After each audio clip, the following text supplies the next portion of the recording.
Okay, we are live on our first LinkedIn Live account-based Friday. We're also live on YouTube. Thank you for joining us. Super excited. It's Data Privacy Day. For those of you who are unaware and not celebrating, and we've got a privacy expert who leads a consultancy joining us today, Jody Daniels in the Atlanta area. Jody, thank you for investing your time on such a busy day on Data Privacy Day today. It's the perfect day to do this. It's awesome. All privacy people are very happy today. We get to shout from the rooftops. Excellent. Well, super pumped that you're here. And in your honor, we had a data privacy question. Each week, we open up with a question around LinkedIn. And this week, we pivoted toward the data privacy side, asking how concerned are you from a sales and marketing perspective of data privacy? Is it a big concern? Is it not a concern? And I also asked globally, it's kind of an awkward question, but wanted to see globally, was it a concern or not? Not a ton of people voting on this because I think LinkedIn changed their algorithm, but there definitely seems to be a concern here in the US around how to approach from a sales and marketing perspective. I know a lot of states are changing their laws, but Megan, did you have any reaction to this when you saw this poll? Well, I'm actually pleased to see that this number of people are concerned. Like this share of people came in and said they're concerned. And I'm one of them. And I'm not concerned though for the reason of, oh my gosh, what am I going to do? I have to adhere to all these privacy regulations. My concern is that we don't adhere enough to them.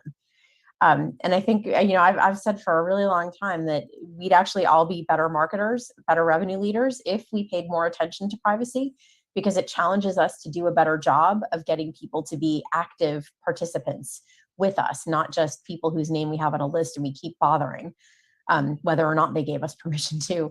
And I think that becomes the root of a lot of things that are wrong with marketing measurement, a lot of things that are wrong with the way we make choices about how we market and what we think is acceptable. And it challenges us to be really more careful about who we reach out to, why we reach out to them, and what we say when we do, and the work we do to get to know them. So to me, I'm concerned we don't pay enough attention, like is the extension of this statement.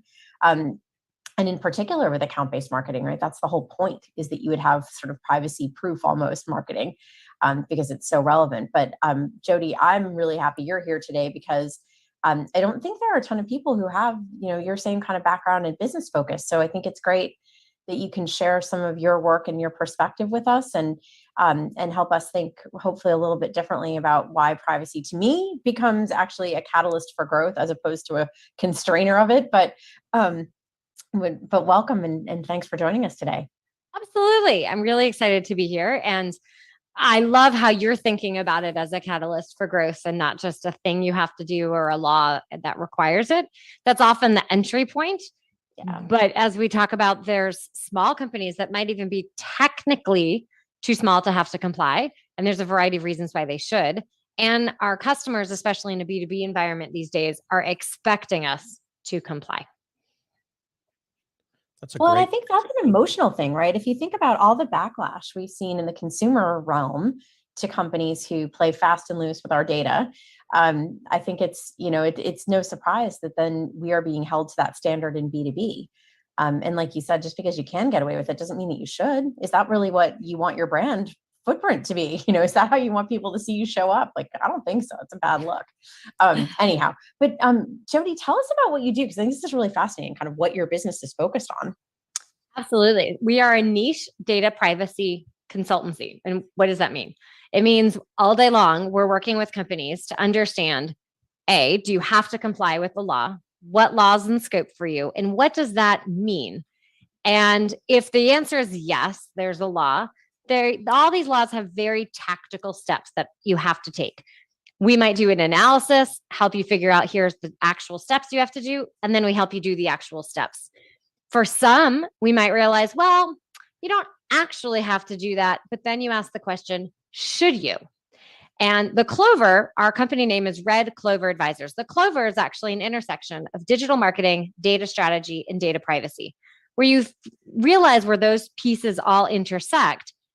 There's strategy in there. There's maybe a law. There's what's the right thing to do. What does our end customer expect? And that's what we're doing. We're working with companies from startup all the way to the Fortune level companies. I would say often our sweet spot is that company who probably doesn't have someone in-house paying attention to privacy, or maybe someone's been anointed to privacy and they need extra help. We're that fractional privacy office to come in and actually get that work done.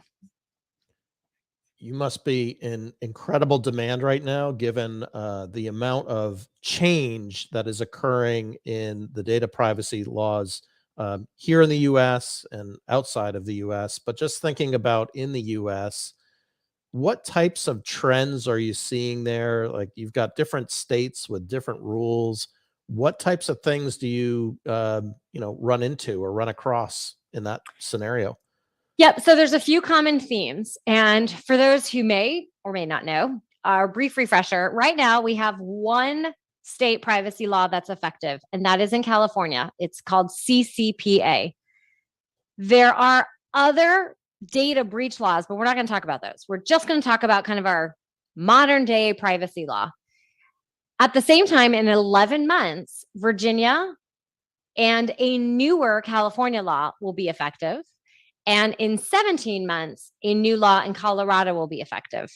And while we're sitting here, I can't even keep up because every day there's a new one. Like Hawaii just created some new privacy laws. I really think I need to have a trip to Hawaii and learn a little bit more on the ground. Don't we think? But in all seriousness, there's 20, 30 states that have all introduced privacy laws at some form or fashion. They haven't all gotten passed. There's a very high expectation this year that many more will get passed. Some people believe it will be Washington, New York, and Florida, which are back for multiple years at a time. And in those themes, there's increased notice, which is the privacy notice, and potentially at the point of collection. There's a focus on individual rights. Today in marketing, we kind of have two. You can unsubscribe from an email. Thank you, can spam. You can opt out from phone calls and text messages. Thank you, TCPA. And then we had the original kind of digital advertising alliance, the little blue ad choices icon, and the ability to kind of opt out from Facebook, Google, and the myriad of ad tech. And that was kind of it.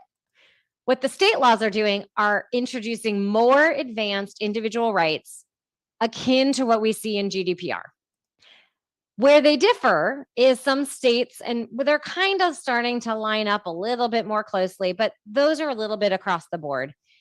They're very focused still in the United States, generally speaking, to an opt-out approach as opposed to an opt-in approach. The exceptions to those are where you're collecting data on kids, and the age for kids is creeping up to 16, not 13. The other exception is if you have sensitive data, and the definition of sensitive is a little bit different than the way some of us might think about sensitive.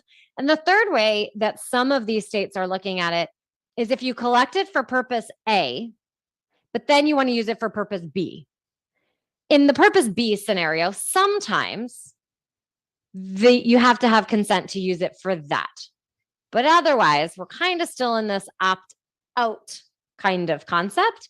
And I think those are sort of the big themes. Oh, no, there's one more I knew I wanted to talk about, which is, does it apply to B2C, B2B, and employees? And that differs by state. California believes everybody's an individual, despite that it says consumer. Their definition of consumer is business and employees. The other states, so far Virginia and Colorado, kind of believe it's still just consumers, which does not mean you are a B2B company and you are out of scope at all. It just changes the game a little bit. And then the other states, it's kind of a combination of all of it.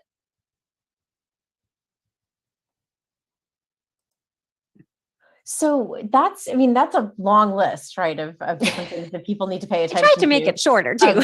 Well, no. And I think you did a great job, summarizing, but that just points out the great complexity in managing to privacy regulations. And as you say, sort of nuances that go state to state, which is really, it's like tax laws, right? It's super hard to keep up with and comply with. And what do you think, if you're a company who, as you said, hey, somebody just got put in charge of making sure that we are compliant, what are some of the actions you encourage that person new to that role to take? The very first step after, I guess, like the very, very first step is which laws even apply to you. And then you kind of have to think about also what are your customer expectations? Because you might not be in California. You might not think you need to comply with California. Your customers might have a different view. So once we kind of have that out of the way, the very next step needs to be understanding your data. Because you can't comply with any of these laws if you have no idea truly what data you have and where it lives. And where it lives is not just the IT systems. It's the extra little SaaS platform that you signed up for to send the invite, or the event tool, or the Zoom registration link that we have here for our webinars, right? So you got to think about all the different places where data can be, thinking about where it's shared, the agency that you shared it to, that counts as a share. Now, they might get some special exceptions, but you have to know that. And how they get some of those exceptions deals with contracts, and you can't have the right contract if you don't know who it goes to. And then you have to think about some of what I talked about with individual rights. But you can't honor that. So when Jody comes along and says, "Hi, tell me what data you have on me," you can't actually do that if you don't know what you have or where it is. So the very, very, very first step has to be know where your data is. That can be as simple as an Excel spreadsheet, walking around to the company and figuring it all out, to complex privacy software, having someone kind of help guide you through that process. But that has to be the foundational layer. And that helps you every time there's a new law. Because I said we're going to have 3. So let's just pretend fast forward to 2023. New laws come on board. Well, it's going to be kind of the same idea. You're going to have to know what data you have and then figure out, well, how does that law compare across the board? So it's something that's the foundation and that will be maintained on an ongoing basis. Bring up a lot of I- interesting points there yeah. on the B2B side in particular, with so many variations of laws. And I'm just trying to wrap my mind around like the starting point that you talked about. What types of B2B companies do you feel are starting to raise privacy as an issue or are concerned about an issue? For example, like, are you seeing that in pharmaceutical companies, high tech companies? I mean, obviously everybody should be doing it, but are there a couple verticals that are just like jumping out that you're saying, wow, we're seeing some interesting trends there? Well, almost all the technology companies, and it's coming from their customers. Customer A won't do business with you, the technology company, if you can't say that you comply with fill in the blank ABC law. And as a result, that means all the tech companies need to comply. Now take tech company A who didn't comply and tech company B who did and promotes it on their site. If when you go to the site and you look at all the product features and service features, it's going to be, I'm great, short SLAs, look at all my awesome integrations. Now you also have privacy and security. If you're company A and you don't have that, and I'm the customer and I look at that, who am I going to pick? If all things are created equal, I'm going to go to company B. So now company A is realizing, oh, this is a competitive edge. I need to get all this information out on my website, but to actually get that information on my website, I have to do what I need to on the inside. The other would be service providers, lots of ad agencies. They're, again, getting the questions from their customers. If I'm a B2C brand or a B2B brand, and as an agency, I'm responsible for all the targeted ads, which have cookies and IP potentially. I have targeted email lists. We're moving to more email. I want to make sure that that provider is going to be doing the right thing. And then the same would be really just almost any technology company that has any kind of personal information, which can be completely across the board. And then those service providers, the other would be in the e-commerce space. So anything that really is a B2C environment, you're certainly going to have, and your kind of traditional financial and healthcare firms as well. And what's interesting about these laws is many of them have exclusions for HIPAA data, which I'm sure we're all familiar with in the healthcare space, and kind of the financial regulated data. But that doesn't absolve the entire company. just the data under that law. Let's just take your bank. If I'm not a customer of Bank A, all the marketing that the bank is doing is completely in scope for these laws. Until I'm a customer and start transacting, that transaction data, that's what might be kind of out of scope. So I think some companies thought like, well, I'm done. I don't have to deal with it. And that's not totally true. Jody, we've got a great question in chat from Ray. Ray, do you want to ask your question or you want us to just go ahead and read? Up to you if you want to say hello. Hi, I'll ask. Hi.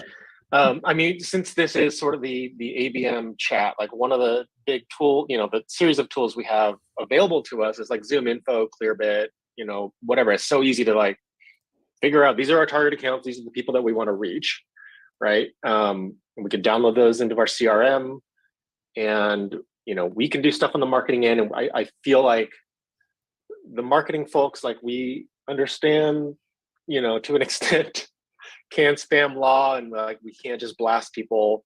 But then there's the sales guys that are like, well, I've got outreach, I've got sales loft, and I can fire off an 8 email cadence and hit them up over the next 6 weeks.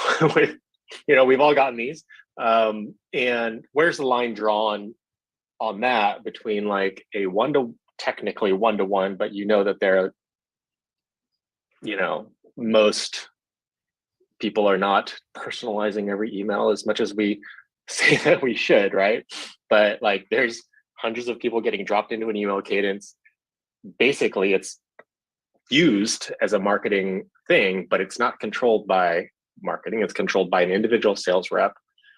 Like, where's that line drawn of like what? There's obviously what should you do, but like where do we need to be really concerned and like crack down, right? From a law perspective in the United States, it's still an opt-out situation.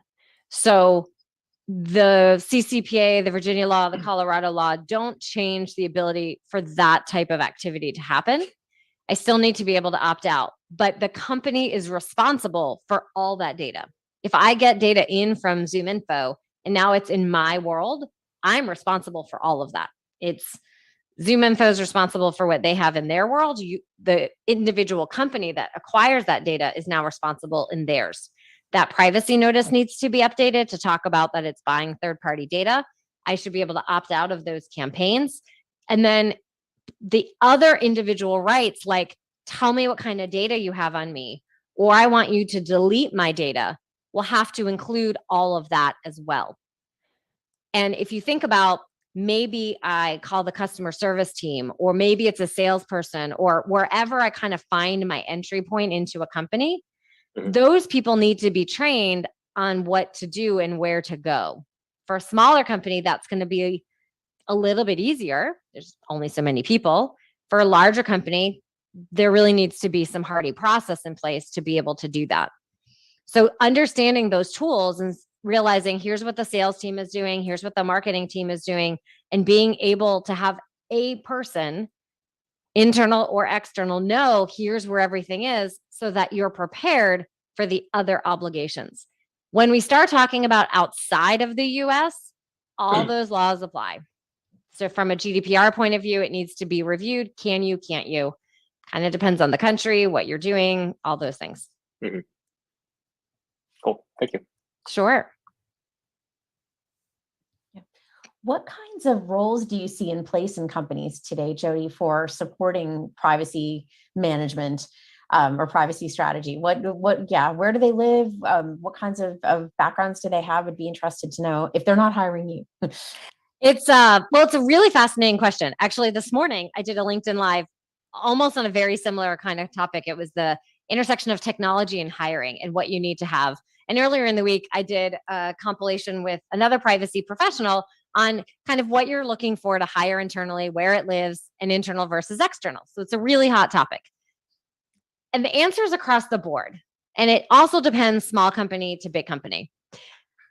In terms of where it lives, it can live in legal because people think it's a privacy law. So they tend to kind of start in legal. Lots of privacy people don't love being in legal though, because it gets kind of wrapped up in there. If you're large, you might have a compliance organization. Privacy might fit there. I have a number of people where someone in a marketing role has been anointed privacy because there's so much activity. And it starts often with, I need a privacy notice and a cookie banner. And that tends to be owned by marketing. So sometimes the marketing people believe in it, or they appreciate, Meg, like how you just started the conversation with trust and outward bound, and it's all connected to growth. So marketing owns that. Sometimes it's security because, well, the security person must know something about privacy, and privacy is part of security. So we're going to put it there. The reality is it needs to be somewhere where it's just going to get executive support outside of its little fiefdom because it's a cross-functional role.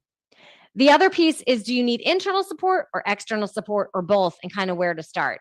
And that really just depends on the type of data you have, the support, the budget, the resources, the goals, how many places you need to comply. But a lot of times having some type of external support is going to be helpful with someone internally who can kind of play the middle person to be able to help corral all of those resources. And so almost like a junior to mid-level person. And then as the company grows, you have a senior level person. But what happens at the senior level is then you realize as a bigger company, there's so much work to do. You need extra people to help you do it. And you're either going to hire more junior level people internally or get some help externally to help you tackle some of those projects. Yeah, I can add a little color on that. So we've got a central compliance and privacy group, which is really a combination. It's got a leader, and it's a combination of legal and IT. But that group has tentacles into every department.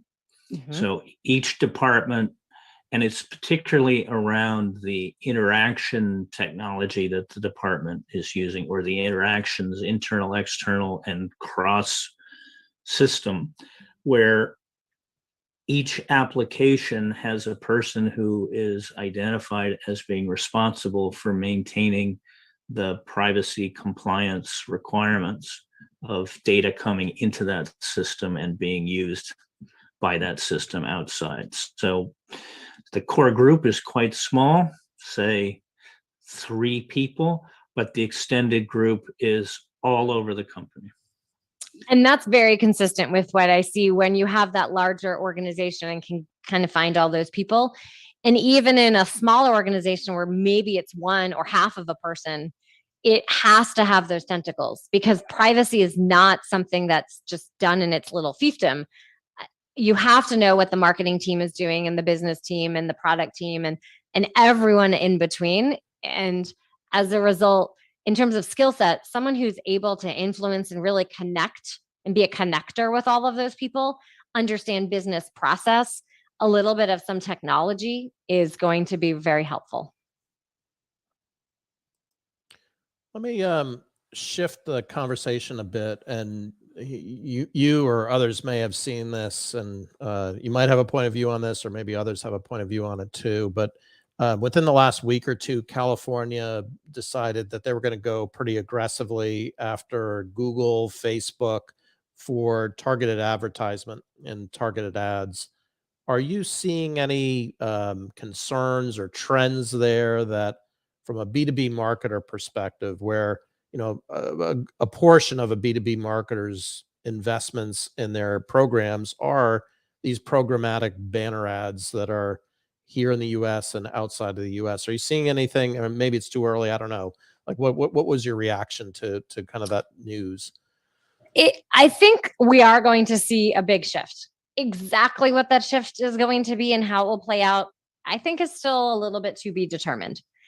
Google announced that, right, they've dropped FLoC. We're moving away from the cohort based to interest based for privacy concerns. And you have that, of course, global issue from a GDPR point of view as well. From a law point of view, I mean, the laws are still kind of opt out. There is a federal law that was introduced that would drastically crush the ad tech industry. Will that law get passed without being whittled down? I think it would get whittled down. You have such a massive lobbying effort. there's a need for the balance. We had companies, it's kind of like in kindergarten where one person does something wrong and then they make the rules for everybody. And unfortunately, it's a little bit of what's happened in the space. You have some players that push the envelope significantly over past where it probably should have been. Other companies came in and took advantage and rode that train. Now you have laws over here trying to kind of pull it back. You've marketers and companies who liked part of it, but don't, and like want privacy, but want that all at the same time. And you have technology companies that are going to try and solve for that. So it's a little bit of too early to tell. I do think there will be a shift. I don't think it will stay exactly where it is. The Virginia law on your homepage, opt out of targeted ads. Apple moving forward, opt-in approach. So where the law is going opt out, the tech is going opt in. Right? I can hide my email now. So like massive email opt-in, but then I can hide my email, which will alter analytics and a variety of other things. So we're seeing a huge shift, but that's also opportunity. And there will be some smart technology, privacy-friendly technology that I think will come in. It'll be fun to kind of see what it'll look like. So there's a ton of activity happening in so many different areas, as you just described, right? Legal, technology, cultural, you name it. What are some of your favorite sources in terms of information, or for people who want to stay on top of the latest in privacy regulation in honor of Data Privacy Day, if you've got your favorite? And I actually, perfect segue, because I don't think I shared, it's National Cookie Day and National Blueberry Pancake Day. And so since we're talking about digital cookies that are going away, it's the perfect day to go and eat regular cookies. There you go. Those won't go anywhere. No, those are not going anywhere. So the best place is truly the Privacy Association. It is the IAPP.org, and they put out great content on LinkedIn. They have a news feed that you can opt into. It's pretty reasonable to be a member. At the same time, it is significantly overwhelming to someone who doesn't want to know everything about everything related to privacy.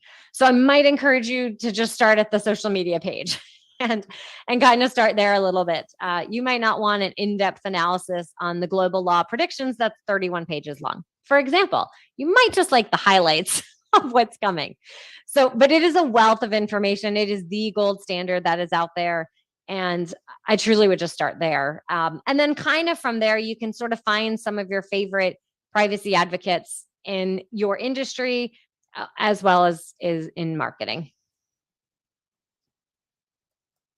And you mentioned legal as one area. Do you encourage organizations to have a privacy informed attorney or outside counsel to make sure that they're not doing anything that runs outside of the law? So that's an interesting one. There's like yes and no. Some things very much require a legal opinion. So I definitely believe it needs to be you need someone versed in legal. Mm-hmm. At the same time, you kind of need to balance exactly what the privacy counsel or legal counsel can do inside or outside the company with what the business team can do with privacy professionals. Mm-hmm. I kind of liken this to HR consultants and HR attorneys. Okay. There are definitely times where you need an HR attorney or a attorney well-versed in HR law. And then there's other times where you need the business people, and business people have to be well-versed in the law. And it's the exact same situation. Privacy professionals have to know the law. And then there's a time where you want the legal opinion, and you want to make sure that you have someone who can provide that point of view and that strategy, whether it's inside or outside the company. Thanks for that. Well, and this has been super helpful. And I also now I'm kind of inspired to go make cookies, but you should. Chocolate chip though. Those are like the only kind to have. Yeah, actually one of my favorite memes is the one that says raisins that look like chocolate chips are the reason I have trust issues. I haven't seen that one. I'll send it to you. That's fine. Anyhow, but yes, thank you so much for joining us today, John. Why don't you wrap us up? Yeah, no, I'm speechless. This is all great information. Jody, super grateful that you were able to join us. Any last closing thoughts here as we wrap up before we talk about next week? I think privacy can feel overwhelming. There's laws, you have multiple states, which one works? What do I do? International, national, technology woes, all of these things. But at the bottom of all of it are just some basic principles: notice, choice, trust. If you put the customer at the heart of all of the choices that you're making, and then you think about, what do they want to know and how, then you're going to be a privacy forward company.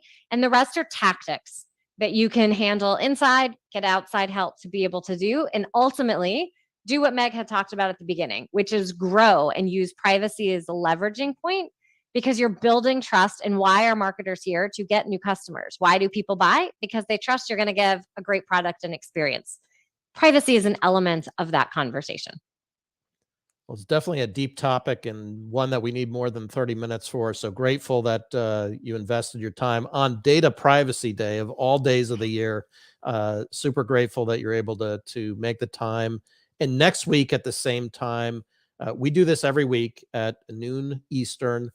Next week, we've got Chief Marketing Officer Lisa Sharapata. Lisa won an award at B2B SMX last August in and around the measurement of account-based marketing. She's now CMO of an AI company called Boost Up, so she'll be sharing her journey as well. So, Jody, thanks again for joining us. Absolutely. My pleasure.